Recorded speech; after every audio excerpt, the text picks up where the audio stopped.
అధ్యక్ష ధన్యవాదాలు. విశాఖపట్నం సంబంధించి ఏదైతే ఋషికొండ బీచ్ అధ్యక్ష మీకు కూడా ఐడియా ఉంది దాని మీద, దానికి ఈ బ్లూ ఫ్లాగ్ ట్యాగు గుర్తింపు వచ్చిన బీచ్ అది.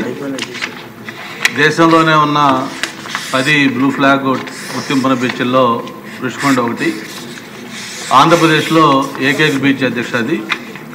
దానికి సంబంధించి ఆ గుర్తింపు ఉండడం వల్ల నేషనల్ లెవెల్లో ఇంటర్నేషనల్ లెవెల్లో టూరిస్టులు అందరూ కూడా పెద్ద సంఖ్యలో ఆ బీచ్కి రావడం జరుగుతూ ఉంది. హాలిడేస్లో కానీ లేకపోతే ఏదైనా ఫెస్టివల్స్ టైంలో కానీ చూస్తే 70,000 నుంచి 1,00,000 దాకా టూరిస్టులు వస్తూ ఉన్నారు. అటువంటి బీచ్కి సంబంధించి నిన్న ఒక వార్త మనందరం ప్రముఖంగా చూసాము టీవీల్లో, పేపర్లన్నింటిలో కూడా. దాని గుర్తింపుని తాత్కాలికంగా ఆ బ్లూ ఫ్లాగ్ ట్యాగ్ ఏదైతే ఉందో దాన్ని రద్దు చేసి దాన్ని అవేర్నెస్లో పెట్టారు. దానికి కారణాలు ఏంటనేది కూడా చెప్పడం జరిగింది అధ్యక్ష. ఏదైతే ప్రధానంగా సెక్యూరిటీ కానీ, శానిటేషన్ కానీ, లేకపోతే అక్కడ పార్కింగ్ కానీ, లేకపోతే వాటర్ క్వాలిటీ కానీ, ఇతర పారామీటర్స్ ఏవైతే ఉన్నాయో అది ఒక డెన్మార్క్ ఇంటర్నేషనల్ సొసైటీ ఇచ్చే గుర్తింపు అది. ఆ పారామీటర్ సరిగా లేకపోవడం వల్ల గుర్తింపు తాత్కాలిక రద్దు చేస్తున్నట్టుగా చెప్పడం జరిగింది. ఇది అందరూ కూడా చాలా ఆందోళన కలిగించే అంశం అధ్యక్ష. అయితే టూరిజం డిపార్ట్మెంట్ వెంటనే దాని మీద స్పందించి దాన్ని దిద్దుబాటుకి చర్యలు తీసుకుంటామని చెప్పారు.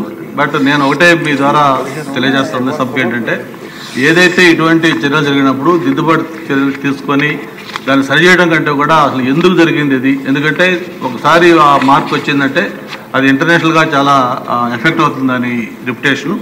కాబట్టి అది ఎందుకు జరిగింది, దానికి బాధ్యులు ఎవరు, దానికి అకౌంటబిలిటీ ఎవరిది, దాని మీద యాక్షన్ కూడా తీసుకోవాలని కూడా రిక్వెస్ట్ చేస్తూ, ఒకసారి అది కానీ ఆ బ్లూ ఫ్లాగ్ గుర్తింపు కానీ పోయిందంటే ఇంటర్నేషనల్ టూరిస్టులు వచ్చే ముందు ఎక్కడెక్కడ బ్లూ ఫ్లాగ్ ఉంది, ఆ సేఫ్టీ ఎలా ఉంటుంది, అక్కడ తర్వాత వెహికల్స్ పార్కింగ్ ఏంటి, డ్రైనేజ్ ఏంటి, శానిటేషన్ ఏంటి, సీసీ కెమెరాలు ఉన్నాయా లేవా, ఇవన్నీ కూడా చూసుకొని అక్కడికి వస్తారు అధ్యక్ష.